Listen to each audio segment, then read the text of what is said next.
ప్రస్తుతానికైతే దేవర release date విషయంలో ఎలాంటి డౌట్స్ అక్కర్లేదు. దసరా కానుకగా అక్టోబర్ 10న దేవర థియేటర్లోకి రావడం పక్కా. కానీ ఈ సినిమాకు సంబంధించిన న్యూస్ ఒకటి సోషల్ మీడియాను షేర్ చేస్తోంది.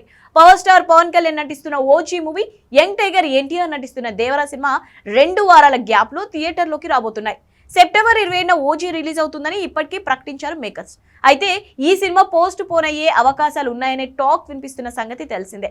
దీంతో దేవరను పోస్ట్ పోన్ చేస్తూ సెప్టెంబర్ 20న రిలీజ్ చేసేలా ముందుగానే ప్రిపేర్ అవుతున్నారట మేకర్స్. ఒకవేళ ఓజీ షూటింగ్ అనుకున్న సమయానికి పూర్తి కాకపోతే దేవర ముందుకొచ్చే అవకాశాలు నిండుగా ఉన్నాయని అంటున్నారు. సెప్టెంబర్ 20న దేవర వస్తే పాన్ ఇండియా లెవెల్లో దసరా హాలిడేస్ కలిసి రానున్నాయి. అందుకే ముందు జాగ్రత్తగా జూలై వరకు దేవర షూటింగ్ పూర్తి చేయడానికి రెడీ అవుతున్నాడట కొరటాల. ఓజీ ఏమాత్రం వాయిదా పడే ఛాన్స్ ఉన్నా దేవర ఆ డేట్ ను వదులుకునేలా లేదట. అయితే ఓజీ ప్లేస్ లో రామ్ చరణ్ గేమ్ చేంజర్ వస్తుందనే టాక్ ఉంది. కానీ ఇండియన్ 2 జూలైకి వెళ్లడంతో గేమ్ చేంజర్ డిసెంబర్ కి వెళ్ళినట్లు చెప్తున్నారు. కాబట్టి సెప్టెంబర్ 27న వస్తే ఓజీ, లేదంటే దేవర రావడం పక్కా అంటున్నారు. కాబట్టి దేవర షూటింగ్ చివరి దశకు చేరుకుంది. ప్రజెంట్ ముంబైలో వార్ 2తో బిజీగా ఉన్నాడు టైగర్. తిరిగి రాగానే దేవర షూటింగ్ లో జాయిన్ అవ్వనున్నాడు. అన్నట్టు మే 20న దేవర ఫస్ట్ సింగిల్ రిలీజ్ కు ప్లాన్ చేస్తున్నారు.